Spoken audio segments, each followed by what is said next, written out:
दोस्तों, भारत के राष्ट्रपति हेतु क्या क्या शर्तें होती हैं, आइए बात करते हैं। सबसे पहली, वह भारत का नागरिक हो। दूसरा, उसकी 35 वर्ष की आयु पूरी कर चुका हो। तीसरा, वह लोकसभा का सदस्य निर्वाचित होने के लिए अहर्य हो। वह चौथा, वह संघ सरकार अथवा किसी राज्य सरकार में किसी स्थानीय प्राधिकरण अथवा किसी सार्वजनिक प्राधिकरण में लाभ के पद पर न हो। दोस्तों, इसके अलावा राष्ट्रपति के चुनाव के लिए नामांकन के लिए उम्मीदवार को कम से कम 50 प्रस्तावक 50 अनुमोदक होने चाहिए। प्रत्येक उम्मीदवार भारतीय रिजर्व बैंक में 15,000 रुपए की जमानत राशि के रूप में जमा करेगा। यदि उम्मीदवार कुल डाले गए मतों के 1/6 भाग प्राप्त करने में असमर्थ होता है तो यह राशि जब्त हो जाती है। दोस्तों, राष्ट्रपति की शपथ। तो दोस्तों, राष्ट्रपति को उच्चतम न्यायालय के मुख्य न्यायाधीश और उनकी अनुपस्थिति में वरिष्ठ न्यायाधीश द्वारा राष्ट्रपति पद की शपथ दिलाई जाती है। दोस्तों, बात की जाए कि राष्ट्रपति पद के लिए क्या क्या शर्तें निर्धारित की गई हैं, तो वह है, पहला, कि वह संसद के किसी भी सदन अथवा राज्य विधायक का सदस्य नहीं होना चाहिए। यदि ऐसा कोई व्यक्ति राष्ट्रपति का निर्वाचन होता है तो उसे पद ग्रहण करने से पूर्व ही उस सदन से त्यागपत्र देना होगा। दूसरा, वह कोई अन्य लाभ पद पर धारण नहीं करेगा। उसके बिना कोई किराया चुकाना अधिकार निवास राष्ट्रपति आवंटित होगा। चौथा, उसे संसद द्वारा निर्धारित उपलब्धियों के भत्ते का विशेषाधिकार प्राप्त होंगे। पांचवा, उसकी उपलब्धियों को भत्ते पदावधि के दौरान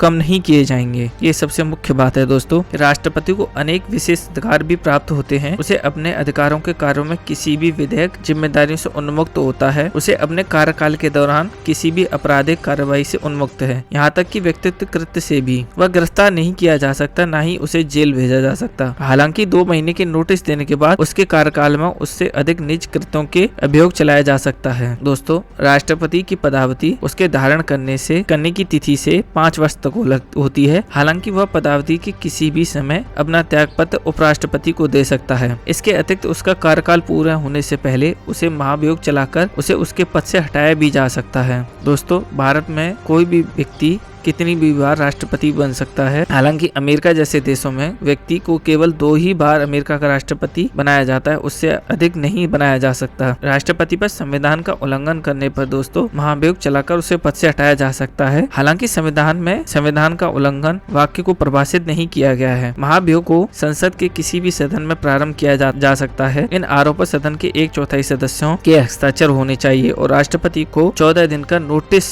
देना चाहिए। महाभियोग का प्रस्ताव 2/3 बहुमत से पारित होने के पश्चात यह दूसरे सदन में भेजा जाता है। यदि दूसरा सदन इन आरोपों को सही पाता है तो महाभियोग का प्रस्ताव 2/3 बहुमत से पारित किया जाता है तो राष्ट्रपति प्रस्ताव पारित होने की तिथि से उसे पद से हटना होगा। अब बात करते हैं कि राष्ट्रपति की पद की रिक्तता। दोस्तों, निम्न प्रकार से राष्ट्रपति का पद रिक्त हो सकता है। 5 वर्ष का कार्यकाल समाप्त होने पर, उसके त्याग पत्र देने पर, महाभियोग प्रक्रिया द्वारा उसे पद से हटाने पर, उसकी मृत्यु पर, अन्यथा जैसे यदि पद ग्रहण करने के लिए अर्ह न हो अथवा निर्वाचन अवैध घोषित किया हो। यदि किसी राष्ट्रपति का पद रिक्त हो जाता है तो उसे भरने हेतु पूर्ण होने को नया चुनाव कराना। पूर्ण होने से पूर्व यदि पद रिक्त होने के कारण उसका कार्यकाल का समाप्त होना या उस पद को भरने से पहले कार्यकाल पूर्ण होने से पूर्व नया चुनाव कराना चाहिए। दोस्तों, राष्ट्रपति के पद को भरने के लिए उसके लिए चुनाव कराना आवश्यक है। यदि नए राष्ट्रपति के चुनाव में किसी कारण देरी हो रही है तो वर्तमान राष्ट्रपति पद पर बना रहेगा 5 वर्ष के उपरांत भी, जब तक उसका उत्तराधिकारी कार्यभार ग्रहण न कर ले। यदि उसकी मृत्यु, त्यागपत्र निष्कासन अथवा किसी कारण से रिक्त होती है तो राष्ट्रपति का चुनाव पद रिक्त होने की तिथि से 6 महीने के भीतर कराना चाहिए। नया निर्वाचन राष्ट्रपति पद ग्रहण से 5 वर्ष तक अपने पद पर बना रहेगा। यदि राष्ट्रपति पद की मृत्यु, त्यागपत्र निष्कासन अथवा अन्य किन्हीं कारणों से रिक्त है तो उपराष्ट्रपति नए राष्ट्रपति के निर्वाचन होने तक राष्ट्रपति के रूप में कार्य करेगा। यदि वर्तमान राष्ट्रपति अनुपस्थिति, बीमारी या अन्य कारणों से पद कार्य करने में असमर्थ है तो उपराष्ट्रपति कार्य करने में असमर्थ है तो उपराष्ट्रपति उसके पुनः ग्रहण करने के कार्यवाहक राष्ट्रपति के रूप में कार्य करेगा। यदि उपराष्ट्रपति पद का पद भी रिक्त है तो भारत का मुख्य न्यायाधीश यानी उच्चतम न्यायालय के वरिष्ठ न्यायाधीश वो राष्ट्रपति के रूप में कार्य करेगा और कर्तव्यों का निर्वहन करेगा। दोस्तों, कैसी लगी हमारी छोटी सी जानकारी? Please like and subscribe my channel. Thank you.